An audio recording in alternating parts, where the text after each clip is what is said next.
Hey everyone, welcome back to the Roaming Gomes. And for those of you new around here, I'm Felix. And I'm Cindy. And in 2019, we sold everything. Moved into our RV and hit the road to live full time. Following my nursing contracts. I'm a travel nurse, so I'm able to find contracts usually pretty much anywhere we want to go. So we travel 3 to 6 months at a time to different hospitals, the area that the hospital's in, and get to see all the things in that area. And we've been doing that since 2019. And this week, I want to talk about something that not everybody else talks about. You'll see a lot of RV channels talking about don't full-time RV. Hell, we even did a video like that. You shouldn't go full-time if blank. Right. And it's not for everybody. But this week, we want to tell you why you should full-time RV. And not only that, do it now. The big question, if not now, when? When Cindy and I made the decision to go full-time, we were both 58 years old. And if we wanted to look back and say one regret that we've had in this entire thing, that we didn't do it sooner. Yeah. I can't count the number of people that have said to either Cindy or I, God, what you guys are doing seems so cool. I wish we could do that. I hear it all the time at the hospital when patients ask me where I'm from because of my accent. It always comes around to travel nursing, and I tell them usually if we get into a conversation that we're traveling in our RV and that Felix is retired and we've had a great time, and they're like, oh, that sounds so awesome.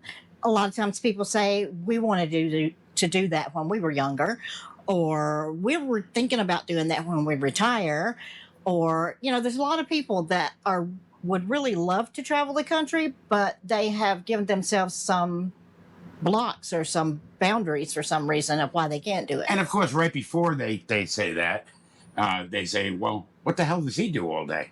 He just sits there all day. They ask, what does he do while you're at work? Yeah. And anybody who owns an RV knows that there's plenty to do all the time. But, okay, yeah, you wait till you retire. The average life expectancy for an American is 76 years old. Look it up. And the normal retirement age nowadays that our government has decided is 67. To be able to receive full Social Security benefits. That is going up to 72 at some point. Actually, Cindy and I are right on that cusp where it went to 67. So, what are you looking at if you're looking at an average lifespan? If you retire at 67 years old, you've got 9 years. And if you're an average person, you're done. And also at that age, once you hit 70 especially, a lot of people have health problems towards those ages. If they didn't already have health problems, they develop some health problems because of age. Which cuts the number down even more. So if you get sick and you're 73 years old, you've had 5 years. 6 years. I'm not mathing real good. But I forgot how to do it. But is that what you want out of life? Now, I know a lot of people will say, oh, we don't have the money to buy an RV. Oh, you know what? We didn't either. When we bought our first RV, I had already lost my job. We'd pretty much gone through a good portion of our savings just to live day to day. And the truck that we were going to take on the road had a major breakdown that we had to spend, it was close to $2,000 to get repaired. So, yeah, no, we were not in good financial shape. But we saw what it is we wanted to do And figured out how to do it. and figured out how to do it. You know, Cindy on her channel is doing a series right now on finding your passion, using your intuition, and things along those lines. And if you want to check that out, she's got the channel RVLife Nursing. There'll be a link in the description.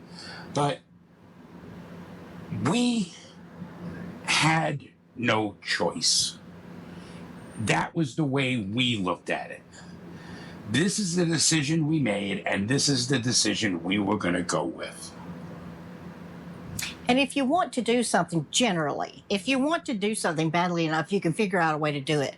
A lot of people do a lot of things that aren't so great that they figured out how to do, even though it didn't look like it was something they could do. So, and the way just the last 4-8 years have gone in the United States, it's something different every day. You never know what's going to come around the pike. You never know what's going to happen. And you can't always plan 10 years ahead of time. You can't always plan 20 years ahead of time. When I get this age, or when we do that, or we get this accomplished, then we'll think about traveling. A lot of times that someday never comes. And that's something that we've realized in listening to people who are older than us. They do exist, people older than us. And that their biggest regrets are that they didn't do these things sooner, that they waited so long till retirement or waited till a certain age to pursue the things they really wanted to do, that their biggest regret is they didn't do them sooner. And there's the old cliche, you know, you're never going to regret having not gone into work for those extra hours, but you may regret the things that you didn't do because you did. And, you know, people will talk about, you know, oh, I have to make more money. I have to get more things, you know. Or a certain place on the corporate ladder you want to get to. Yeah, and you got to have, you know, your $1 million in your 401k when you retire because, okay, and a lot of that goes to people want to leave a legacy. Okay, and what is going to be your legacy? Your legacy, let me use an example of us. We have 8 kids.